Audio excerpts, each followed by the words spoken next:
Good afternoon, members of the media, and thank you for joining us. Today we'll be discussing the airport redevelopment project and the misleading statements, fabrications, half-truths, and just lies that have been told over the past 20 months by the Minister of Finance. I will take the opportunity to clarify some of these items for the people of Bermuda and also speak about how the Progressive Labor Party will handle the issue of the airport redevelopment project going forward. There has never been a question that Bermuda needs to do something about our existing airport. Whether we renovate the existing structure or build a new one, the paramount question should be, what can we as a country afford? Last week, Monday, the People's Campaign released a report entitled, "A Bad Deal for Bermuda." This report contained new revelations which to date have not been discussed or examined by the local media. I encourage all members of the public to read this report and become more informed about the background of this deal. Some of the most damning revelations that have come from the document show that from the very beginning, the Minister of Finance has been misleading the people of Bermuda. And they make it clear, without a shadow of a doubt, that the minister withheld critical information from Parliament and the Accountant General, who is responsible for ensuring that financial instructions are followed. The documents show that the minister's own partners, the Canadian Commercial Corporation, did not agree with the statements Minister Richards has made to the people of Bermuda and did not believe they were accurate. In fact, they requested he change his statements, and the minister largely ignored their requests. Those same items that CCC stated are not accurate, the minister continues to repeat to this day, especially the statement that the new airport will pay for itself. From the very beginning, it has been known that Bermuda will have to put up a significant amount of funding for this deal, but the minister and the One Bermuda Alliance continue to ignore this reality. The Minister of Finance seems to be obsessed with plans that were produced in 2006, which were part of the airport master plan, which the minister is still using to this very day. Focusing on these old drawings is a convenient way for the minister to ignore the real value for money questions about this billion-dollar sole source deal with Aecon, which were reiterated by the Chamber of Commerce yesterday. Referring to drawings produced 10 years ago does nothing to answer the critical questions about the current deal. The lack of tendering, the lack of transparency, and the fact that Aecon has not had to compete with anyone, and therefore we cannot be assured this deal is the best deal that Bermuda can get. Let me read a quote from the Chamber of Commerce release yesterday in which they said, and I quote, "In addition to providing transparency, a proper request for proposal process creates competitive pressures on a bidder's proposed price. A competitive RFP would drive value for money and ensure that Bermuda gets the best deal." End quote. We couldn't agree more, as this is something that we have been saying since 2014, when this project was first announced. Additionally, the Minister of Finance continues to compare the airport project to the new acute care wing, seemingly forgetting the fact that the acute care wing was put out to tender. There is one other key difference. The Bermuda government runs our hospital and not a private company, as will be the case with Aecon and our existing and new airport terminal if this deal goes through. The latest PR move by the minister to try and make this deal better than it sounds is he talks about profit sharing. The OBA have even gone so far as to create a website that states that the profit sharing from this deal will free up money for seniors and for schools. It seems the OBA has no issue lying to the people of Bermuda. The Minister of Finance is on record of stating that any profit sharing from the airport is at least 15 years away and will likely not happen until 20 to 25 years into the project. What will happen to our schools and seniors in the 25 years between now and then? This shameful PR exercise is a reason why there is a vast trust deficit between the OBA and the people of Bermuda. What we should ask ourselves is if the OBA would use our children as pawns for their lives, why should we trust them with our children's future? The fact that the OBA is dishonest should not come as a surprise. But I would like to speak to how the PLP will handle the airport project going forward. First, Minister Richards wants to create the impression that this is a done deal. It is not, and there are many steps that need to be completed before this project can get approval to proceed. The letter of entrustment requires the government to produce a written and evidence-based assessment, which, amongst other items, will contain the public sector comparator. This has been required by the United Kingdom in order to progress this project. This comparator will show, side by side, the cost to the people of Bermuda of this project if the government were to fund it itself or if we were to privatize our airport to Aecon. After this document is produced, we call on the international business community, who privately have expressed their dismay at the direction that the One Bermuda Alliance have taken with this project, to examine the numbers and to ensure that the minister hasn't fuzzied them up. It is important as the financial hole that this airport privatization will create in our budget will likely have to be filled by increased taxes to the private sector. The PLP awaits this document, and until the time it is released, we will continue to educate the people of Bermuda on this deal, which will award a sole source contract valued at well over $1 billion to a Canadian company that will get free electricity courtesy of the people of Bermuda and earn a taxpayer guaranteed return of 16%. I will now turn it over to the Shadow Minister of Transport. The need to renovate or rebuild our airport is undisputed. This has never been a question. However, the need to privatize airport operations, deceive the public, and operate under a veil of secrecy as a means of achieving this is where the problem arises. Since March 2014, when I tabled a motion calling for the creation of an airport authority, the PLP has sought to provide a more transparent process for improving and managing our facility. This authority would have provided the framework by which we are able to safeguard our assets, properly tender projects, and at the end have an airport which would not become an indirect financial burden to the next generation. Simply put, we have always said we must build something that we can afford in a way that meets the standards of good governance, as we are realizing more and more that the project, as proposed by the OBA, falls short of these goals. With a cost of $250 million, this proposed redevelopment is not something that we can afford. Despite this, it has become a major priority for Minister Richards and clearly is held in a higher regard than the more pressing domestic issues we face. Surely, with a failing education system and a majority of schools older than the airport itself, many believe we should focus our attention and better share our resources amongst other pressing needs.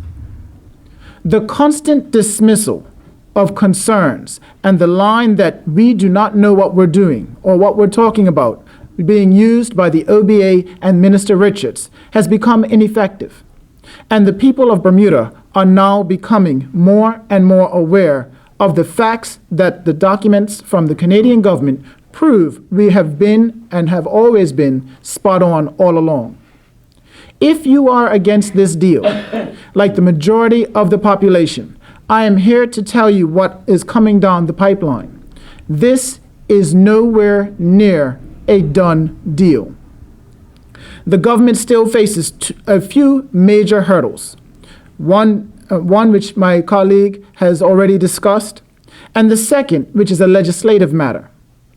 According to the airport agreement, Section 6 and 7 to be specific, the government plans to deregulate the setting and collecting of fees, for example, landing fees, airport improvement taxes, and the like, and give this authority to Project Co, which we must keep in mind can only be controlled and or operated by Aecon. Achieving this will require the government to table legislation and pass it through both houses of Parliament. This will provide us with a last chance to deny the OBA the opportunity to move forward with this deal. If we do not, we will find ourselves with Acorn giving and setting revenue guarantees for airlines. Other jurisdictions have been able to build airports that better meet their needs at a fraction of the cost that Minister of Finance Bob Richards has quoted us. Our opinion is that Bermuda too can achieve its goal in respect to the airport without giving away operational control of both this country's physical and economic gateway to a company that decided this deal should have taken place in the first place. As we have many times before, we caution Minister Richards and the Dunkley administration in moving forward with this deal and encourage a more transparent process for redevelopment might be managed through an apolitical authority to achieve the greatest outcome for the lowest possible cost. Thank you. Any questions? Isn't another hurdle in this process the chair, which I don't know if it's been made public or not, but the government has told the Chamber of Commerce that there is to be an independent investigation into the value of this project at the end of the day? Well, Brian, there's a lot of different things that that the government has to produce, and there is a long list of items of gaps that were identified in the Deloitte report that the government has to address. Yes, there's an independent valuation that has to be done, but as the Chamber of Commerce stated, the best way to make sure that we get the best deal is through a public RFP process. What also has to be produced is what has been required by the United Kingdom, which is very important, which is a public sector comparator. We've heard a lot of talk about, whether or not if the government to borrow the money itself or whether a private company should borrow the money. When we have a public sector comparator, which is something that is supposed to be done before you go down the road. It's one of those things that you do first, not afterwards, but the United Kingdom is requiring it to be done. You look at the two options and say, if the government were to borrow the money and manage the project and retain operational control of the airport, or if we were to privatize it, what would be the net effect to the government's balance sheet and the government's budget? And I think that's the most important point, because I can promise you that the government does not borrow money at 16%, yet we are guaranteeing Aecon a 16% internal rate of return on their project. Sorry, I'm late. I may have missed this, but have you actually revealed anything new at this event? And have we revealed anything new? We've just revealed and spoken about the fact that the Canadian Commercial Corporation did not agree with the statements that Minister Richards has made, and we think that it's kind of interesting that the Minister of Finance himself has largely ignored the concerns which have been raised by the People's Campaign and going back to harking on designs that were done 10 years ago. What we are making sure as we put forward is the steps that take place going forward into the future about the public sector comparator and making sure that we call on international business, the people who will be paying for this hole that will be created in our budget, to examine these figures to make sure that Bermuda is going to get the best deal. And but also what we have done is today, what we did discuss is the way forward. That if you were to listen to the government, if you were to listen to Minister Richards, you would believe that this is a done deal and that it cannot be stopped. What we are saying is that there are a couple major hurdles that the government has to get over, and one of them is when they have to bring it back to Parliament. So therefore, and that is where we have our last stand, because without it coming to Parliament, without it getting passed through Parliament, Aecon cannot and will not get paid. You're saying that the minister is indicating that it's a done deal, but he has repeatedly stated that it's not. No, the minister's actions, he goes through the formality of saying that it's not a done deal, and the only reason he's now saying it's not a done deal is because Steve Nakin from Aecon came out and said it was not a done deal. Other than that, he had gone through and he had made the public and the people, left them with the impression that there was nothing that could stop this deal from going through and that it was an eventuality. What we are trying to say is that that is not the case, and that there are ways that we can stop this in Parliament, and to let the people know what is going on and what is going to come down the pipelines, because we can see that the government tells people after the fact we are letting people know before it happens, like we have since 2014. Jonathan, any questions? So, I mean, Ciola? you've acknowledged that you believe there's a need to do something with the airport, whether renovating it or rebuilding it or what have you. I mean, what would you do? Are you Well- saying, hold on a second, are you saying what the PLP would do differently insofar as this deal? Yes, or just what the PLP would do with the airport if there was Well, something to be done. there's two separate items. The first item is, and I think that it's very important, and this is a point that we have to make crystal clear, because a lot of time in the community, it's been said, if the PLP is returned to government, will you cancel this airport deal? The fact is that we've already seen the repercussions that happen on the public when governments cancel contracts which have already been signed. We saw what happened when the government canceled the waterfront contract. We saw that that in addition to the fact that it lowered our rule of law ratings around the world, which also led on to further actions such as debt downgrades, the government is embroiled still in a legal battle over such issues. So it would not be responsible of the Progressive Labour Party government or the Progressive Labour Party opposition or for future Progressive Labour Party government to say that we would be able to cancel the deal. There's a lot of steps that need to go forward before that. What we will do, however, and what we have stated publicly, is it was our preference to examine the renovation and extension of life of the existing facility up to a point where we can invest additional money into our tourism product to raise the level of air arrivals so that we are better suited to pay for an airport development. However, what is more important is that if the Progressive Labour Party were to become government tomorrow, what we would commit to do is by making sure that ACON would have to compete. And we would put this project out to a Swiss challenge, which would mean that other companies would be able to come in and bid and to see if they can beat ACON's price. This is the exact same thing that ACON had to do in the last airport that they built in Quito, Ecuador. And we think that it is something that will ensure the concerns for value for money are met inside of this project. And also, from an operational point of view, what we would do is we would create an airport authority first. So therefore, the companies that are bidding, when they go to the Swiss Challenge, would have to go through the airport authority. The airport authority would at all times maintain operational control of the airport, which meant that Bermuda and the Bermudian people would maintain operational and also financial control of the airport. So therefore, when ACON went to go to the Swiss Challenge, they would be submitting it to the airport authority, not the other way around. So this way, we can maintain control of both our economic and physical gateway at all times for the next 30 years, while not giving away $1.6 billion in revenue. Did that answer your question, Jonathan? Yes, sir. Cool. I just think from a layman's point of view, and I heard the People's Campaign representatives on concernsship Sunday night, and they expressed concern on the part of the Bermudian public, the fact that there hasn't been this outcry. I think when I talk to people in the street, they want to know what exactly can be done to stop this airport if in fact you're so against it. You mentioned that there's some things you can do in Parliament. If that's the case, why hasn't it been done yet? I mean, because when we went to the unveiling a few weeks ago, it's clear that this government is planning on breaking ground come December, that jobs will be available, and this is all for jobs before Christmas. I'm hearing that that's not exactly the case. To the average Mr. and Mrs. Joe public, what exactly can they do to make their feelings against this redevelopment known? Because right now we're having public meetings and we're hearing a lot of the same thing. Ciola, I thank you for the question because it's something that we hear up and down the country. And that's why one of the things is because we heard from another reporter that the minister is saying that this is not a done deal. However, the actions of the minister make it seem as though this is a done deal. When we're talking about producing plans and all the rest and stating we're going to break ground without critical steps that have to take place.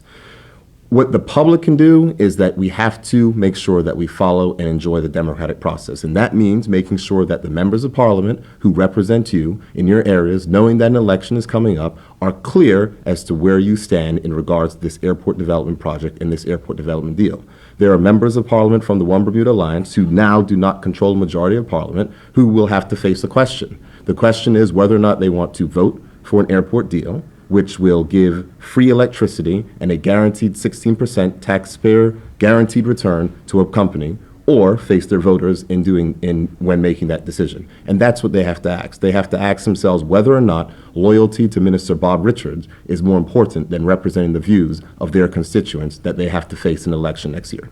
Was it somewhat of a relief or relieving to hear from the chamber yesterday that they're questioning this whole RFP thing? Well, we've heard privately through not only members of the Chamber of Commerce, but also members of the international business community on many different levels, and these are persons who do not traditionally support the Progressive Labor Party, that they are dismayed with the way that this project is going forward. And when I speak to members of the international business community, I would say, would you ever go forward with a billion-dollar deal before examining the various alternatives? Would you ever lock yourself into something for 30 years before looking at what the alternatives may be, before seeing whether or not you can do something better and more effectively? I mean, when you look at the documents for the People's Campaign, it's as though if this figure of $250 million was the starting point. The money was the starting point, as opposed to figuring out what can the country actually afford and looking to make sure that we can do plans or build a structure that is in line with what we can afford. And that's the reason why so many questions are being asked. And I think it's a very key point that we have to note. The minister's own fiscal responsibility panel stated that this has to be viewed as an expense. It is not going to pay for itself. And if it is going to be viewed as an expense, that means that the government is either going to have to borrow money to make up for the difference in its annual budgets, or it's going to have to cut back services or raise taxes. If the taxes are raised, then that means that the businesses and the people of this country are going to bear the burden. And that's why it's important for the international business community to make sure that they examine the documents that are produced to make clear that this project actually represents the best value for money that we have. It would have been ideal for this project to have been tendered first, so we would have been able to have a clear process like we did at the new acute care wing for the hospital, but we don't. So we are stuck trying to make the best that we can make out of the mess that Minister Bob Richards has made. And if you look at our competitors to the south, if you look at Bahamas, who has a bigger airport, you look at Cayman Islands, which has a very similar sized airport, and their redevelopment projects, we are multiple times more expensive. We actually would be, if this project was to go through as it is, would be the most expensive airport redevelopment project per foot within the Caribbean. And we are not one of the biggest airports. This would be one of the smaller airports. So if memory serves me correctly, the Cayman Islands came in at approximately $70 million. But yet we are spending $250 million for a renovation size of approximately the same size, bid on by the same company that wanted to do the Cayman Islands, but was also rejected by the UK government. So right now, there is no value for money that can be justified in this current state. And this is why you probably see those members in the international business community and the Chamber of Commerce voicing their concerns and dismay of the current state of this project. What is your estimate of the price per square foot As with the of the current project? current project, I don't have the numbers right at hand, but I do know that they are within the People's Campaign's report, so you can actually look. That estimate has been rejected by the minister. I'm asking what's the PLP's estimate? Well, once again, for us, we would actually, going through the creation of an airport authority first, that would allow the airport authority to talk to Bermuda Tourism Authority to look at the projected figures. If we were to look at the last 5 years, just as a staple for our tourist arrivals, and then take the $16 per person, you roughly have about 227,000 people per year. You times that by 5, and that is approximately where you would get just what we could approximately afford when it comes to airport redevelopment or an upgrade. So you don't have an estimate on the square foot price of this airport, then? Is that what you're saying? No, we don't have an estimate on the square foot because we don't know exactly what we can afford right now based off of tourism arrivals and what fees are going on. But you just said it's more expensive, so I'm just asking you what your estimate might be. See, for me, what I would do is, Joe. One thing is that the Minister of Finance repeatedly rejects what the People's Campaign says, repeatedly rejects what we say, but that doesn't mean that it's not correct. I understand that.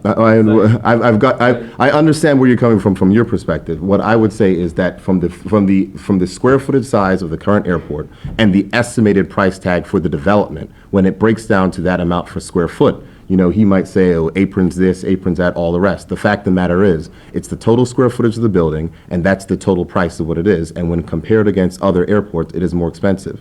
Whether or not the minister likes it, the fact is that if you're looking at a $250 million facility and you're looking at approximately 22,000 square feet, that's what it comes up to. I mean, we know we're going into an election mood, and there are some people suggesting that maybe how they do things is not prudent if they're looking to be re-elected, but it's a hypothetical. But do you think the chamber would have been as carefully worded if they were responding to a progressive Labor Party administration? Well, I don't think they would have been. I'm not sure if it would be the chamber, whether it be international business community, or whether it be certain organizations inside the local media. The fact is that what we are talking about right here is a 30-year contract entered in without a tender, where the Minister of Finance at the very beginning said that there was no vendor that was selected, wherein we now find out from evidence that was released from the Canadian government that the minister met with this company in Canada long before he spoke to anyone here in this country. So he's gone to Parliament saying, oh, if they found out about this from reading our budget replies, when the minister's own advisors were talking to the very people. The minister has been lying from the start on this project. That is what the documents prove. He has misled the people of this country. He has misled Parliament. He has omitted information. He has misled his own accountant general. When the accountant general of the country has to write to the Minister of Finance and saying that I was unaware that a vendor was already selected, and the Minister of Finance had met with this vendor 3 months prior to asking the accountant general for the permission, what we should be asking, I think, is how is it actually possible that this minister still remains the Minister of Finance and enjoys the Premier's confidence? In any other government, in any other country, this minister would have been asked to tender his resignation immediately. But also, when you look at it, right now, the way that it's set up, without having the airport authority first, we don't know who is going to earn the operational control of our airport in 30 years. Because if you look at Acorn, they went into Quito, Ecuador for, I think, 30 to 40 years, and within 5 or 10 years, they sold off their share and sold it off to 2 other consortiums. So therefore, what is saying that that's not what they're going to do for us? And then therefore, we could then end up in an even worse deal with an unrecognized company, someone who we don't know, who we don't recognize, and who we don't trust, operating our airport or having operational control. So this is why the PLP is saying, create the airport authority first, just like they did in every other jurisdiction, Cayman Islands, Jamaica, Trinidad, Tobago, and Bahamas. So therefore, you know, no matter what happens, you always have operational control of that airport and of your economic and physical gateway.